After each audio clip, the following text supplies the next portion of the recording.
Ito yung KNF matte box system. See the unseen. Papakilala ko rin pala sa inyo yung pusa ko.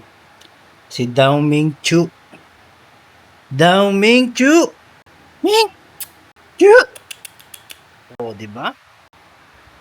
Pag binuksan nyo siya, meron na siyang kasama na ganito, hard case. Meron na rin siyang kasamang mga fittings para sa iba-ibang sukat ng lente. Parang yung pinakamalaki ay nakita ko rito 95mm. Tapos yung pinakamaliit ay 67mm. Ayan. Ang purpose na ito para sa glare ng lens. Kasi pwede mo diyang magamit yung mga iba-ibang filter. Tulad yan, nakasalpak yung nano series ng KNF din. ND filter. Parang 3-in-1 yata to, nano series. Pag naka salpak na siya sa lente, ganito magiging itsura niya. Oops.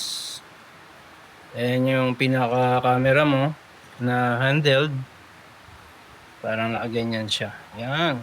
Ganda siya tignan. Thank you KNF sa pag-sponsor. Yan. Ang tsura niya. Yan. Yung ganitong setup, naka-design siya pang handheld. Ito masyado na to mabigat para sa gimbal. Tingin ko para maging ganito setup mo ng camera at magamit mo siya sa gimbal, kailangan yung mga RS Pro na series ng gimbal yung pwede. Tapos yung materials niya, itong palikpik niya, bakal siya. So yung aluminum. Tapos ito bakal din aluminum din to. Yung pinakakabitan ng filter, ito yung dito malalagay yung square filter ng KNF.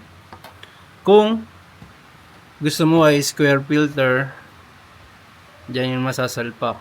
Pero kung gusto mo yung round, ayan, naka-fitting, may sukat na rin siya para dyan. Ganda, ayos siya. Check nyo na lang sa link kung saan mabibili. Huli nang dumating sa akin to, kaya hindi ko masasalpak yung camera. Body camera na lang yung kulang. Ayan o. Ganyan ang itsura niya. Check nyo na lang sa link. KNF. Ganda yung materials na ginamit nila. Ayan. Tapos may kasama siyang itong forma rin ng box na kasama ni KNF oh. Yan. Yung shell. Tapos ito. Pinaka-box niya. Check nyo na lang sa link.